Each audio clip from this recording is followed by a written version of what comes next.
मेरे दार्शनिक मित्रों, नमस्कार। दर्शन के संसार में आपका एक बार फिर स्वागत है।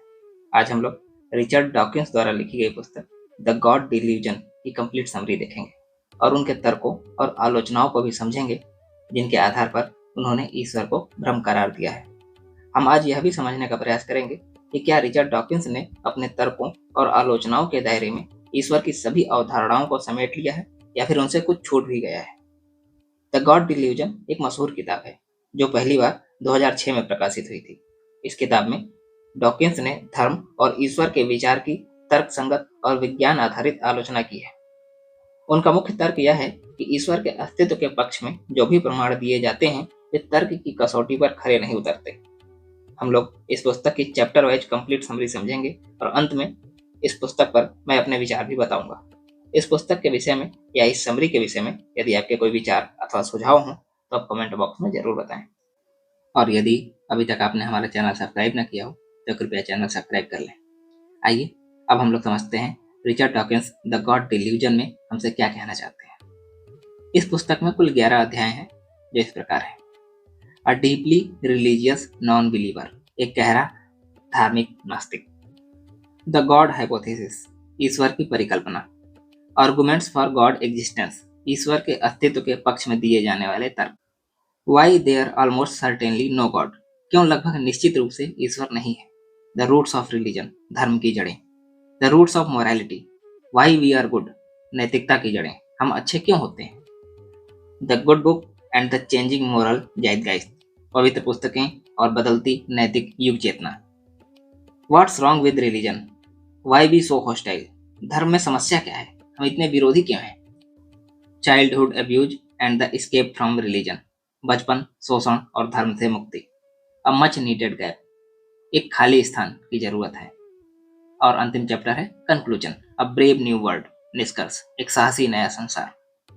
अब हम लोग एक एक करके सभी अध्यायों पर विस्तार से बात करते हैं। अध्याय 1, अ डीपली रिलीजियस नॉन बिलीवर, एक गहरा धार्मिक नास्तिक। यह शीर्षक स्वयं में एक विरोधाभास जैसा प्रतीत होता है, लेकिन डॉकिंस इस अध्याय में यह स्पष्ट करते हैं कि वैज्ञानिक दृष्टिकोण से भी एक प्रकार की धार्मिक अनुभूति संभव है। एक ऐसी अनुभूति जो ब्रह्मांड की जटिलता, सुंदरता और रहस्य के प्रति गहन विस्मय और श्रद्धा से उत्पन्न होती है, लेकिन इसमें किसी देवी देवता या अलौकिक सत्ता में विश्वास की आवश्यकता नहीं है। अधिकांश लोगों के लिए धार्मिकता का अर्थ है किसी धर्म विशेष के नियमों का पालन, ईश्वर में आस्था और पूजा पद्धति। वहीं नास्तिकता को वो धर्म विरोध, आस्था की अनुपस्थिति या जीवन की निरर्थकता से जोड़कर देखते हैं। लेकिन डॉकिंस इस द्वैत को चुनौती देते हैं। वे कहते हैं कि वैज्ञानिक भले ही ईश्वर में विश्वास न रखें, फिर भी उनके भीतर ब्रह्मांड की रहस्यमय व्यवस्था को लेकर एक गहरी श्रद्धा होती है, जिसे वह धार्मिक भावना कहते हैं, हालांकि वह पारंपरिक धर्म से अलग है। इस अध्याय में डॉकिंस ने आइंस्टीन का उदाहरण प्रमुख रूप से दिया है। आइंस्टीन ने ईश्वर की प्रमुख धारणा को खारिज किया था, फिर भी वे स्वयं को डीपली रिलीजियस नॉन बिलीवर कहते थे। उनके लिए धर्म का अर्थ था प्रकृति की गूढ़ व्यवस्था के प्रति गहन विस्मय और नम्रता। वे किसी व्यक्तिगत ईश्वर में विश्वास नहीं रखते थे, लेकिन उनका ब्रह्मांड के प्रति जो सम्मान और श्रद्धा थी वह धार्मिक लोगों से कम नहीं थी। डॉकिंस कहते हैं कि जब हम डीएनए की जटिलता, तारों की व्यवस्था और प्राकृतिक चयन की प्रक्रिया या क्वांटम भौतिकी के नियमों को समझते हैं तो उसमें एक प्रकार की दिव्यता का अनुभव होता है। यह अनुभूति तर्क और प्रमाण पर आधारित होती है, न कि अंधश्रद्धा या चमत्कारों पर। इसे वे पोएटिक नेचुरलिज्म कहते हैं, एक ऐसी दृष्टि जिसमें प्रकृति स्वयं एक सौंदर्य और विस्मय से भरी हुई कविता है। डॉकिंस यह भेद स्पष्ट करते हैं कि जो व्यक्ति ब्रह्मांड की वैज्ञानिक व्याख्या को स्वीकारते हुए उसके सौंदर्य में श्रद्धा रखते हैं वह सच्चे अर्थों में धार्मिक हो सकते हैं, भले ही वे मंदिर या गिरजाघर न जाएं। जबकि कई लोग जो केवल रीति रिवाजों में बंधकर धर्म के नाम पर अंधविश्वास और घृणा फैलाते हैं, ऐसे में असली धर्म क्या है, यह प्रश्न इस अध्याय के केंद्र में है। नास्तिकता का तात्पर्य केवल ईश्वर को न मानना नहीं है, बल्कि एक नैतिक और वैज्ञानिक दृष्टिकोण है। यह व्यक्ति को स्वतंत्र चिंतन, तर्क और आत्म जिम्मेदारी की ओर प्रेरित करती है। डॉकिंस यह दिखाते हैं कि एक नास्तिक भी संवेदनशील, करुणाशील और उद्देश्यपूर्ण जीवन जी सकता है। इस दृष्टिकोण से एक नास्तिक धार्मिक भी अधिक धार्मिक हो सकता है। द गॉड डिल्यूजन का यह पहला अध्याय हमें इस बात पर पुनर्विचार के लिए प्रेरित करता है कि धार्मिक होने का वास्तविक अर्थ क्या है। डॉकिंस की दृष्टि में एक वैज्ञानिक जो ब्रह्मांड की रहस्यमय सुंदरता से भाव विभोर होता है, जो जीवन के प्रति गहन विनम्रता रखता है और जो अंधविश्वास के बिना नैतिक जीवन जीता है, वह एक गहरा धार्मिक नास्तिक व्यक्ति है। यह अध्याय धर्म और नास्तिकता के बीच की गहराइयों में झांकने का आमंत्रण है, जहाँ प्रश्न, खोज और विस्मय ही सच्चा धर्म बन जाते हैं। अध्याय 2, ईश्वर की परिकल्पना, द गॉड हाइपोथेसिस।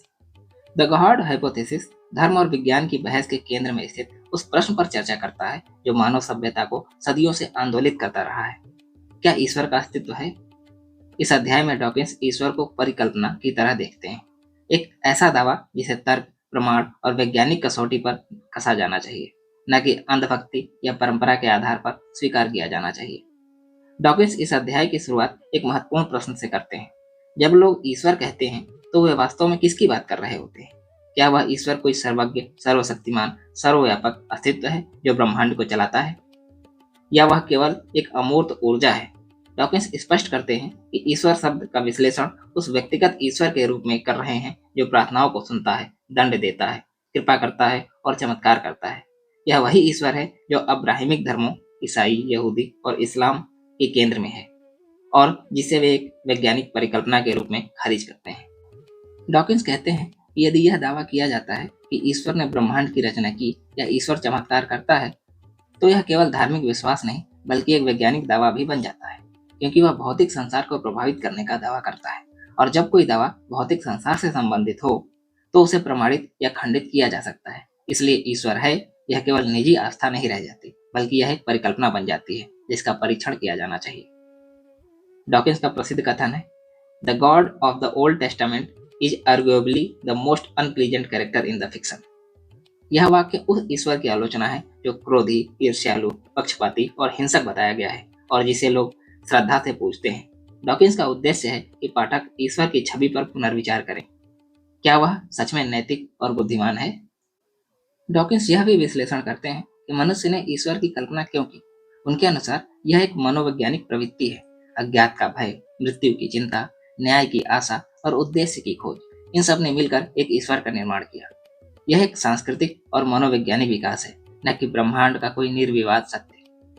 इस अध्याय में यह भी तर्क दिया गया है कि ईश्वर की परिकल्पना और वैज्ञानिक खोज एक दूसरे के विकल्प नहीं है, बल्कि परस्पर विरोधी हैं।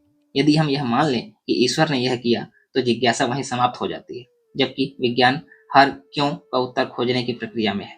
डॉकिंस कहते हैं कि ईश्वर एक दिमाग बंद करने वाला उत्तर है जो सोचने की प्रक्रिया को समाप्त कर देता है। द गॉड हाइपोथेसिस अध्याय में डॉकिंस यह दिखाते हैं कि ईश्वर कोई शाश्वत और स्पष्ट अवधारणा नहीं है, बल्कि एक विचार है जिसे मनुष्य ने अपनी सीमाओं, आशाओं और भय के कारण गढ़ा है। यदि हम सत्य की खोज में ईमानदार हैं तो हमें ईश्वर की परिकल्पना को भी अन्य वैज्ञानिक परिकल्पनाओं की तरह जांचना होगा, तर्क, प्रमाण और विवेक की कसौटी पर। इस अध्याय का उद्देश्य आस्था को नहीं बल्कि अंधविश्वास को चुनौती देना है, ताकि मनुष्य स्वतंत्र, जिज्ञासु और विवेकशील बन सके।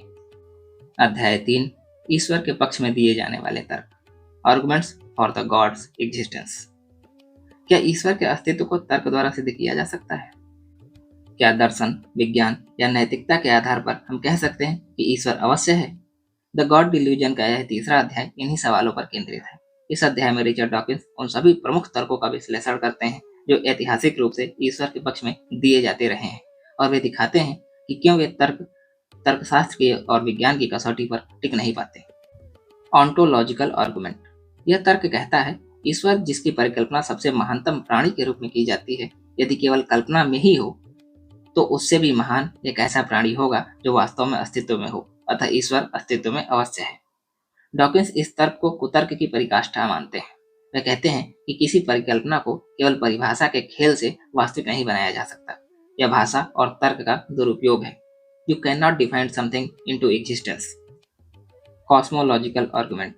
इस तर्क का आधार है, हर वस्तु का कोई कारण होता है। ब्रह्मांड भी एक वस्तु है, अतः इसका भी कोई कारण अवश्य होना चाहिए, जिसे हम ईश्वर कहते हैं। डॉकिंस पूछते हैं, तो फिर ईश्वर का कारण क्या है? यदि हर वस्तु के लिए कारण आवश्यक है तो ईश्वर उसका अपवाद कैसे हो सकता है? और यदि ईश्वर बिना कारण के हो सकता है तो फिर यह ब्रह्मांड बिना कारण के क्यों नहीं हो सकता?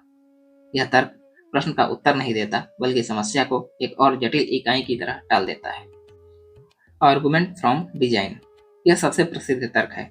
ब्रह्मांड की जटिलता और उद्देश्यपूर्ण रचना दर्शाती है कि बुद्धिमान रचयिता ने इसे बनाया है। डॉकिंस इसे अंधविश्वास का सुंदर जाल कहते हैं। वे बताते हैं कि कि डार्विन का प्राकृतिक चयन का सिद्धांत ही इस जटिलता की व्याख्या कर सकता है, बिना किसी रचयिता के। Darwin made it possible to be an intellectually fulfilled atheist. Dawkins कहते हैं, हम जिन चीजों को डिजाइन समझते हैं वे प्रकृति की अंधी लेकिन सुसंगत प्रक्रिया का परिणाम है, जैसे कि आंख, पंख, डीएनए आदि। मोरल आर्गुमेंट, यह तर्क कहता है कि नैतिकता का अस्तित्व इस बात का प्रमाण है कि कोई सर्वशक्तिमान नैतिक सत्ता अथवा ईश्वर अवश्य है। डॉकिंस पूछते हैं, क्या हम सचमुच केवल इसलिए अच्छे हैं क्योंकि कोई देख रहा है? यदि नैतिकता सिर्फ दंड और पुरस्कार से प्रेरित है तो यह नैतिकता नहीं, भय है। वे यह भी दर्शाते हैं कि नैतिकता एक जैविक, सामाजिक और सांस्कृतिक विकास है, न कि ईश्वर की देन। व्यक्तिगत अनुभव का तर्क, आर्गुमेंट फ्रॉम रिलीजियस एक्सपीरियंस। लोग कहते हैं, मैंने ईश्वर को महसूस किया है। डॉकिंस इसे मानवीय मस्तिष्क की रचनात्मकता, इच्छाओं और भ्रांतियों का परिणाम मानते हैं। वे बताते हैं कि नशीली दवाओं, ध्यान या मानसिक विकारों की स्थिति में भी लोगों को ईश्वर या आवाजें सुनाई देती हैं। व्यक्तिगत अनुभव प्रमाण नहीं हो सकते, वे भावना है जिनकी व्याख्या वैज्ञानिक पद्धति द्वारा नहीं की जा सकती। ईश्वर में विश्वास न रखना खतरनाक है। पैस्कल कहते हैं, अगर तुम ईश्वर में विश्वास नहीं करते और सच में वह हुआ तो तुम नर्क में जाओगे, पर यदि तुम मान लो और यदि वह नहीं हुआ तो कोई नुकसान नहीं होगा, इसलिए मान लेना ही बेहतर है। डॉकिंस इसे भय पर आधारित बीमा पॉलिसी तर्क कहते हैं। यह तर्क न तो ईमानदार है और न ही बुद्धिसंगत। क्या ईश्वर को यह पसंद आएगा कि कोई व्यक्ति केवल डर के कारण उसमें विश्वास करे? इस अध्याय में डॉकिंस ने न केवल इन तर्कों की आलोचना की है, बल्कि यह भी दर्शाया है कि क्यों हमें किसी भी दावे को आंख मूंद कर स्वीकार नहीं करना चाहिए, चाहे वह कितना ही लोकप्रिय क्यों ना हो। उनका दृष्टिकोण यह नहीं है कि आस्था बुरी है, बल्कि यह है कि आस्था को तर्क और विवेक के अधीन होना चाहिए। ईश्वर के पक्ष में दिए गए अधिकांश तर्क या तो अपूर्ण है या कल्पना पर आधारित। डॉकिंस हमें चुनौती देते हैं कि हम अपने विश्वासों को पुनः परखें और यह साहस करें कि हम केवल इसलिए किसी बात पर विश्वास न करें क्योंकि वह परंपरा, भावना या भय का हिस्सा है। अध्याय 4, क्यों लगभग निश्चित रूप से ईश्वर नहीं है। Why there almost certainly no God। Richard Dawkins इस अध्याय में अपनी केंद्रीय थीसिस प्रस्तुत करते हैं कि ईश्वर की परिकल्पना न केवल अनावश्यक है बल्कि अत्यंत अविश्वसनीय भी है। यह अध्याय नास्तिकता का दिल है, जहां डॉकिंस विज्ञान और तर्क के जरिए यह दिखाते हैं कि ईश्वर के अस्तित्व की संभावना न के बराबर है। लेकिन वे पूर्ण दावा नहीं करते, वे कहते हैं ऑलमोस्ट सर्टेनली, लगभग निश्चित रूप से, जिससे उनका वैज्ञानिक दृष्टिकोण झलकता है। खुले दिमाग से संदेह करना, बिना प्रमाण के विश्वास न करना। धार्मिक तर्क अक्सर कहते हैं ब्रह्मांड इतना जटिल है कि किसी बुद्धिमान रचयिता ने ही इसे बनाया होगा। डॉकिंस पूछते हैं, तो वह रचयिता स्वयं कितना जटिल होगा? यदि ब्रह्मांड की जटिलता के लिए रचयिता की जरूरत है, तो उस रचयिता की जटिलता की व्याख्या कौन करेगा?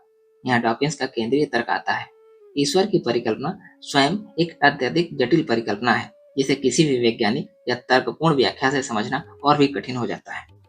डॉकिंस कहते हैं कि हमें जटिलता की व्याख्या के लिए किसी ईश्वर की जरूरत नहीं है, क्योंकि डार्विन का नेचुरल सिलेक्शन का सिद्धांत ही इस प्रश्न का उत्तर दे देता है। जीवन की जटिलता, उद्देश्य, विविधता, यह सब एक अंधी लेकिन संगठित प्रक्रिया का परिणाम है। यह तर्क उन सभी धार्मिक विचारों को चुनौती देता है जो यह मानते हैं कि कोई डिजाइनर अवश्य होना चाहिए। डॉकिंस वैज्ञानिक दृष्टिकोण से यह बताते हैं कि क्यों ईश्वर एक असफल परिकल्पना है। इसे प्रमाणित या खंडित नहीं किया जा सकता। यह किसी प्रश्न का उत्तर नहीं देता, बल्कि सवालों को टाल देता है। यह ब्रह्मांड की समझ में और अस्पष्टता जोड़ता है। विज्ञान में जब कोई परिकल्पना समस्या को और उलझा दे तो वह त्याज्य मानी जाती है, और ईश्वर ठीक वैसी ही परिकल्पना है। डॉकिंस स्वीकार करते हैं कि कोई ईश्वर हो सकता है, लेकिन संभव और संभावित में फर्क होता है।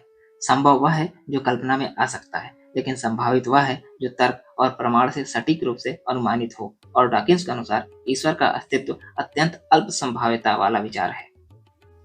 धार्मिक कहते हैं ब्रह्मांड इतना ठीक है कि यह संयोग से नहीं बना हो सकता। इसका उत्तर देते हुए डॉकिंस मल्टीवर्स हाइपोथेसिस का उल्लेख करते हैं, जो शायद असंख्य ब्रह्मांड है और उनमें से एक ऐसा है जिसमें जीवन संभव हो पाया। यह विचार अजीब लग सकता है, परंतु यह ईश्वर की तुलना में कम जटिल, कम कल्पनाशील और विज्ञान संगत है। यह अध्याय द गॉड डिल्यूजन की रीढ़ है, जहाँ डॉकिंस यह तर्क नहीं देते कि ईश्वर नहीं है, बल्कि यह दिखाते हैं कि ईश्वर की परिकल्पना सबसे कम संभावना वाली परिकल्पनाओं में से एक है। उनका दृष्टिकोण श्रद्धा को चोट पहुंचाने का नहीं, बल्कि यह दिखाने का है कि हम सच्चाई की खोज ईमानदारी, तर्क और विज्ञान की जिज्ञासा के साथ करें, न कि पूर्वाग्रह, भय या परंपरा के आधार पर। God is not the answer to the mystery of life. God is the name we give to the mystery when we tired of thinking. अध्याय 5, धर्म की जड़ें, द रूट्स ऑफ रिलीजन। धर्म कहाँ से आया? क्या ये ईश्वर की खोज का परिणाम है या मानव मस्तिष्क की कोई विकासात्मक रणनीति? इस अध्याय में रिचर्ड डॉकिंस यह समझाने का प्रयास करते हैं कि धर्म का उद्भव क्यों और कैसे हुआ। हम मानते हैं कि धर्म एक जैविक अनुकूलन नहीं बल्कि एक उप उत्पाद है, यानी एक ऐसी चीज जो किसी उपयोगी प्रक्रिया के चलते अनायास ही उत्पन्न हो गई है। डॉकिंस के अनुसार धर्म मानव मस्तिष्क की कुछ अनुकूलन योग्य विशेषताओं का अनजाना परिणाम है। बच्चों के लिए माता पिता की बात मानना विकासात्मक रूप से उपयोगी है, लेकिन यही प्रवृत्ति उन्हें धार्मिक विकास भी सिखा देती है, चाहे वह तर्कहीन ही हो। हमारे मस्तिष्क का यह स्वभाव है कि हर चीज के पीछे का कारण और एक कर्ता खोजे। जैसे अंधड़ आया तो जरूर ही कोई नाराज देवता होंगे। मानव समाज में मिथक और कहानियां सांस्कृतिक उत्तरजीविता के लिए महत्वपूर्ण थी और यहीं से धर्म की उत्पत्ति हुई। इस दृष्टिकोण से धर्म एक उपयोगी भ्रम जैसा है जो जैविक प्रक्रियाओं की भूल से जन्मा है। डॉकिंस ने अपने पहले की पुस्तक द सेल्फिश जीन में मीम का विचार प्रस्तुत किया था, यानी विचारों का आनुवांशिक विकास। वे कहते हैं कि जैसे जीन शरीर में फैलते हैं वैसे ही मीम्स यानी विचार, परंपराएं, मिथक भी समाज में फैलते हैं। धर्म एक अत्यंत प्रभावी मीम है। यह डर और उम्मीद के माध्यम से जड़ पकड़ता है। यह सामूहिकता और पवित्रता की भावना देता है। यह प्रश्न न पूछने की संस्कृति स्थापित करता है जिससे उसका अस्तित्व सुरक्षित रहता है। धार्मिक विचार प्रतिरक्षा प्रणाली जैसे काम करते हैं। यदि कोई संदेह करे तो कहा जाता है यह आस्था की परीक्षा है। डॉकिंस धर्म को बच्चों के संदर्भ में विशेष रूप से खतरनाक मानते हैं। वे कहते हैं धर्म का बीजारोपण बचपन में होता है जब मस्तिष्क अत्यंत ग्रहणशील होता है। यह क्रिटिकल थिंकिंग के अभाव को जन्म देता है जो बाद में व्यक्ति को वैज्ञानिक सोच को बाधित कर सकता है। डॉकिंस यह स्वीकार करते हैं कि धर्म कई संस्कृतियों में स्थायित्व लाया है।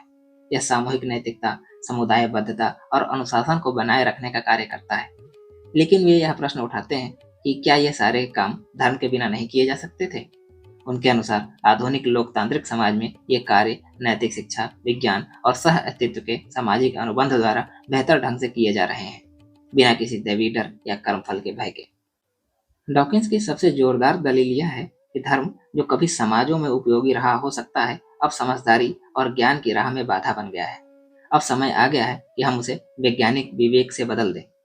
धर्म ने एक समय पर हमारी जिज्ञासा को संतुष्ट किया था, पर वह आज प्रश्नों को बंद कर देता है।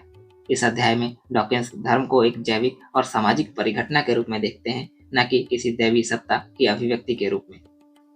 वे यह मानते हैं कि धर्म मानव मस्तिष्क की कुछ अनुकूल प्रवृत्तियों का दुर्भाग्यपूर्ण विस्तार है।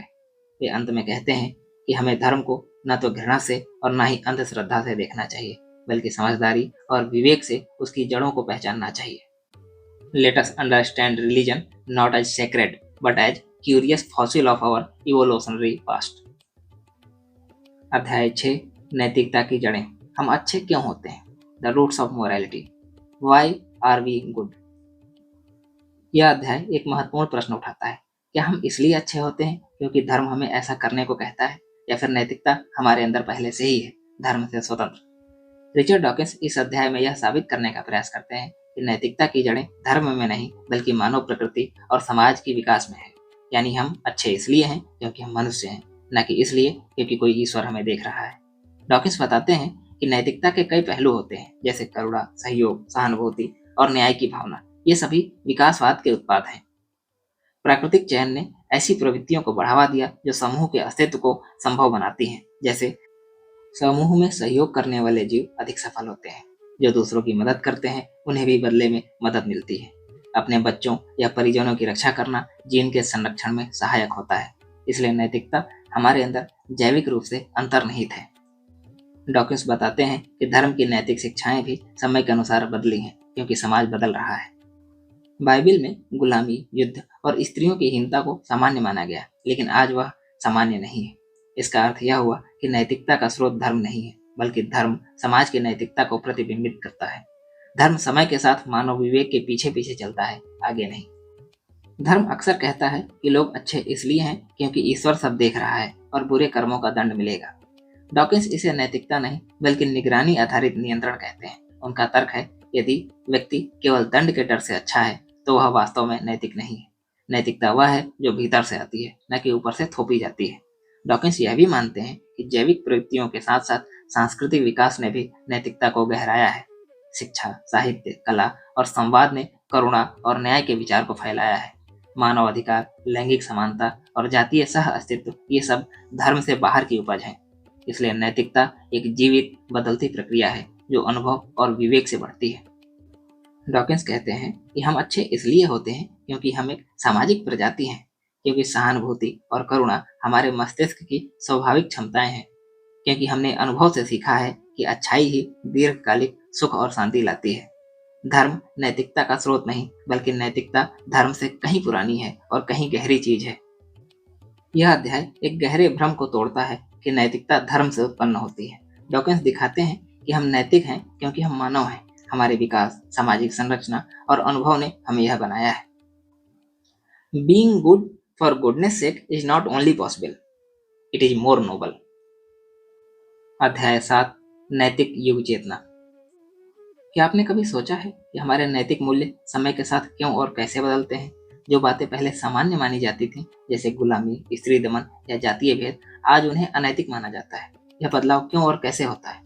डॉकिंस इस अध्याय में इसी गूढ़ प्रश्न की पड़ताल करते हैं और एक महत्वपूर्ण विचार प्रस्तुत करते हैं, द मोरल ज़ाइटगाइस्ट, यानी नैतिक युग चेतना।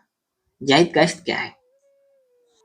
ज़ाइटगाइस्ट एक जर्मन शब्द है जिसका अर्थ होता है एक युग की समष्टिगत चेतना या भावनात्मक वातावरण। डॉकिंस इस शब्द का प्रयोग यह समझाने के लिए करते हैं कि हर युग की अपनी एक विशिष्ट नैतिक चेतना होती है जो समय के साथ बदलती रहती है। जैसे 19वीं सदी में गुलामी सामान्य थी, आज यह अमानवीय व्यवहार मानी जाती है। पहले समलैंगिकता को अपराध माना जाता है, आज यह कई देशों में स्वीकार किया जाता है। धर्म में पहले हिंसा जायज थी, अब वे शांति की बात करने लगे हैं। यह सब ज़ाइटगाइस्ट के बदलने का परिणाम है। डॉकिंस स्पष्ट रूप से कहते हैं, यदि धर्म ही नैतिकता का स्रोत होता तो बाइबिल या कुरान के मूल नियम आज भी अपरिवर्तनीय रहते। लेकिन वास्तविकता यह है कि हम धर्मों की शिक्षाओं को अब उनके मूल रूप में नहीं, बल्कि आज के नैतिक मानकों से समझते हैं। उदाहरण के लिए, आज कोई भी बच्चों को पत्थर से मारने को न्याय नहीं मानेगा, चाहे वह बाइबिल में ही लिखा हो। स्त्रियों को पुरुषों के अधीन मानने वाली शिक्षाएं अब अस्वीकार्य हो चुकी हैं। यह साबित करता है कि अब हम धर्मों को नैतिक ज़ाइटगाइस्ट की दृष्टि से जांचते हैं, न कि अंधानुकरण से। डॉकिंस के अनुसार ज़ाइटगाइस्ट अर्थात युग चेतना धीरे धीरे बदलता है। संवाद, शिक्षा और वैज्ञानिक प्रगति के कारण मीडिया और साहित्य भावनाओं को उद्वेलित करते हैं। वैज्ञानिक प्रमाण पुराने अंधविश्वासों को चुनौती देते हैं।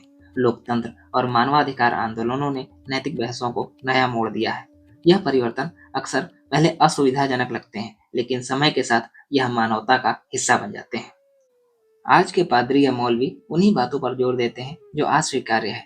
कट्टरपंथी या पुरातनपंथी आवाजें अब हाशिए पर चली गई हैं, यानी धर्म भी आज के नैतिक युग के हिसाब से खुद को बदलने पर मजबूर है। डॉकिंस मानते हैं कि ज़ाइटगाइस्ट आमतौर पर मानवता की ओर अग्रसर होती है। यह प्रक्रिया धीमी जरूर है, लेकिन इसका रुख करुणा, सह अस्तित्व और मानवाधिकारों की ओर है। डॉकिंस का यह अध्याय हमें एक आशावादी अंतर्दृष्टि देता है। नैतिकता कोई स्थिर या दैवीय आदेश नहीं, बल्कि एक विकसित होती चेतना है। हम स्वयं अपने समाज के नैतिक निर्माण करता है। धर्म केवल उसका एक हिस्सा है, वह भी वह हिस्सा जो अक्सर पीछे से आता है। The moral zeitgeist move forward not because of religion but in spite of it. अध्याय 8, धर्म में क्या समस्या है और इसकी आलोचना क्यों आवश्यक है। अक्सर कहा जाता है, अगर किसी को धर्म से शांति मिलती है तो उसकी आलोचना क्यों करनी है। रिचर्ड डॉकिंस इस अध्याय में इसी प्रश्न का सीधा और कठोर उत्तर देते हैं। उनके अनुसार धर्म सिर्फ एक व्यक्तिगत विश्वास नहीं, बल्कि एक सामाजिक और राजनीतिक शक्ति है जो अक्सर ज्ञान, स्वतंत्रता और मानवीय विकास में बाधा डालती है। इसलिए धर्म की आलोचना न केवल जरूरी है, बल्कि नैतिक जिम्मेदारी भी है। डॉकिंस कहते हैं कि धर्म को अक्सर सवालों से बचाने के लिए आस्था का कवच खड़ा कर दिया जाता है। वैज्ञानिक विचार पूछे जाते हैं, पर धार्मिक विश्वास पूछे नहीं जाते। यह मेरी आस्था है कहकर कोई भी आलोचना रोकी जा सकती है। यह न केवल अस्वस्थ भौतिक वातावरण बनाता है, बल्कि आस्था को तर्क से ऊपर रखता है, जो किसी भी सभ्यता के लिए खतरा है।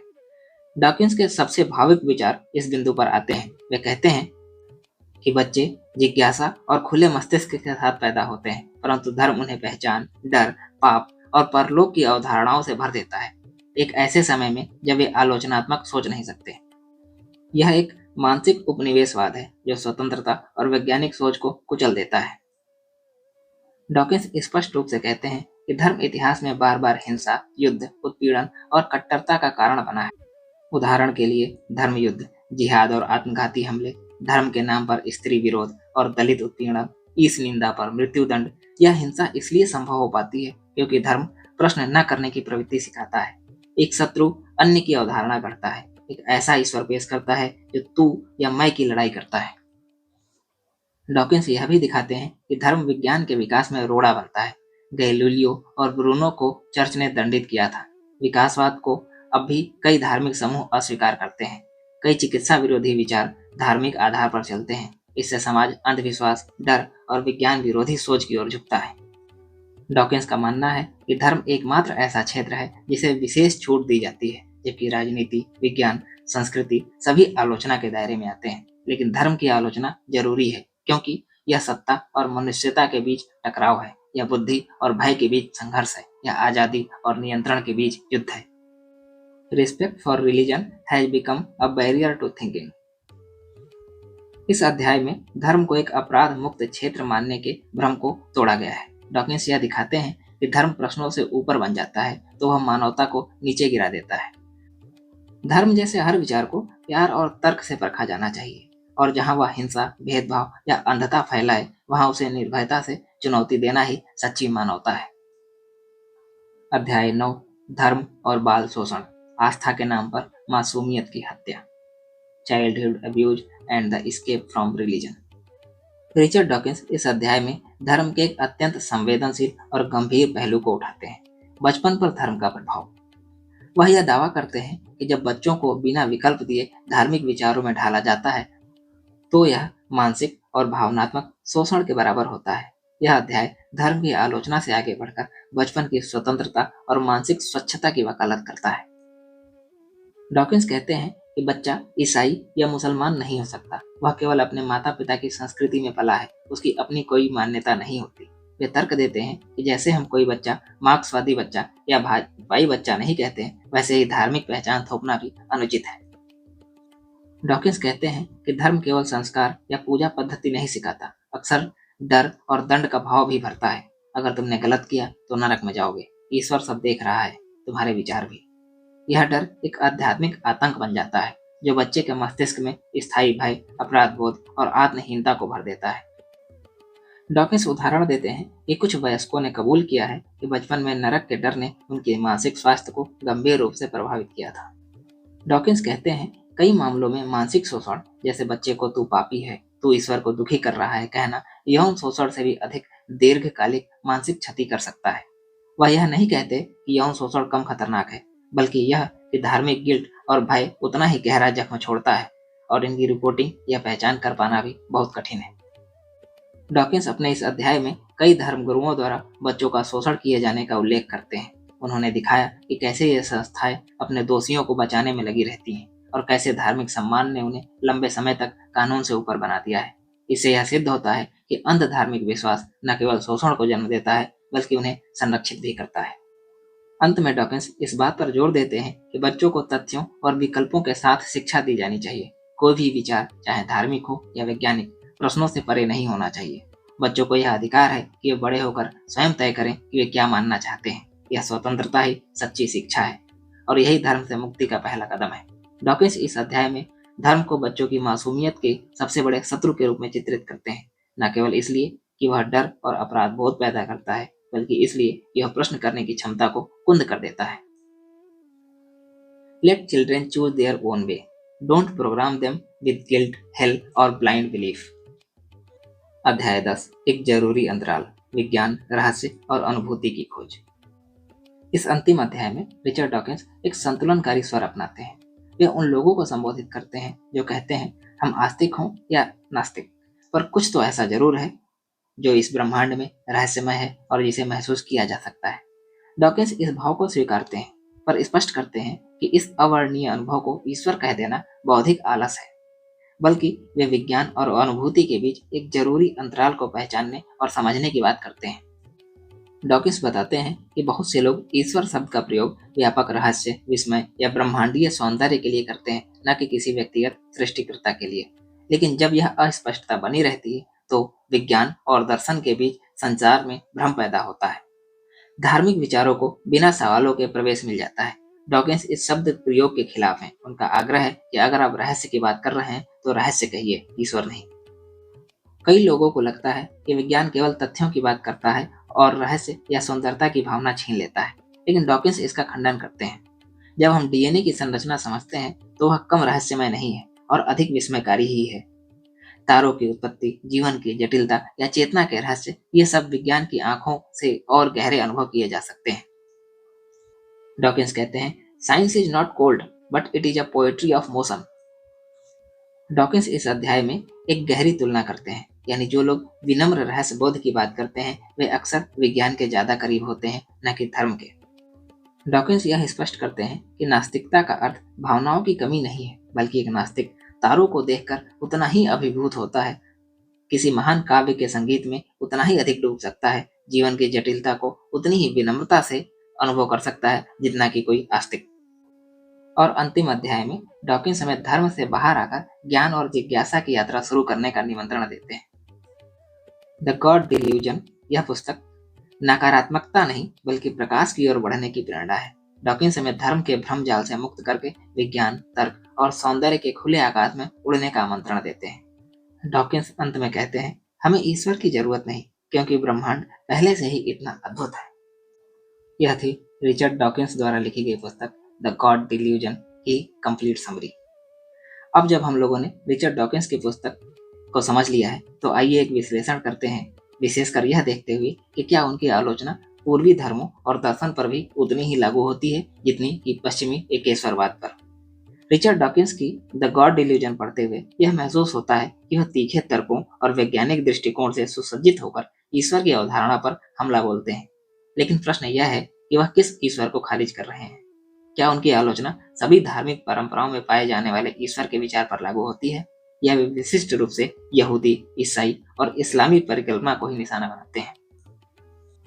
डॉकिंस की सबसे तीखी आलोचना उस ईश्वर की है जो ब्रह्मांड का निर्माता है, नैतिक नियम देता है, लोगों को स्वर्ग या नरक भेजता है, चमत्कार करता है और धर्म ग्रंथों में स्पष्ट रूप से व्यक्तित्व सहित मौजूद होता है।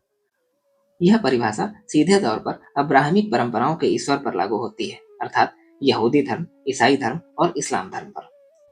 यहाँ प्रश्न उठता है कि क्या हिंदू धर्म, बौद्ध धर्म, जैन धर्म या फिर चीन का ताओवाद की ईश्वर की अवधारणाएं भी डॉकिंस की आलोचना के दायरे में आती हैं? बौद्ध धर्म और जैन धर्म, इनमें कोई ईश्वर सृष्टिकर्ता के रूप में उपस्थित नहीं है। आत्मज्ञान और करुणा ही मार्गदर्शक है। मोक्ष का रास्ता अलौकिक हस्तक्षेप का नहीं बल्कि आंतरिक साधना पर आधारित है। डॉकिंस स्वयं स्वीकार करते हैं कि बौद्ध धर्म जैसी परंपराएं तकनीकी रूप से धर्म नहीं बल्कि दर्शन की श्रेणी में आती हैं। वहीं हिंदू धर्म में ईश्वर की अवधारणा अत्यंत विविध है। सगुण ईश्वर जैसे राम, कृष्ण, शिव आदि व्यक्तिगत देवता, निर्गुण ब्रह्म जो निराकार, सर्वव्यापक और अकल्पनीय है, और अद्वैत वेदांत जो कहता है ब्रह्म और आत्मा एक ही है। डॉकिंस का तर्क ईश्वर एक परिकल्पना है जिसे विज्ञान से जांचा जाना चाहिए, इस निर्गुण ब्रह्म पर कैसे लागू होगा जो किसी भी वैज्ञानिक परीक्षण से परे एक शुद्ध चेतना की धारणा है। यहाँ डॉकिंस का तर्क कुछ हद तक अप्रभावी प्रतीत होता है। पूर्वी दर्शन अक्सर ईश्वर को किसी शक्ति, नियम या अनुभूति के रूप में नहीं देखते, न कि व्यक्ति के ईश्वर के रूप में। ताओवाद में ताओ को नाम भी नहीं दिया जा सकता। The Tao that can be spoken is not the eternal Tao. Dawkins विज्ञान की कसौटी पर ऐसे अमूर्त अनुभवात्मक विचारों को नहीं कर सकते, क्योंकि वे कोई चमत्कार नहीं करते, कोई नैतिक आदेश नहीं देते और उनकी कोई ठोस सत्ता भी नहीं है। इसलिए पूर्वी विचारधाराओं की ईश्वर की अवधारणाएं डॉकिंस की आलोचना के दायरे से बाहर हो जाती हैं।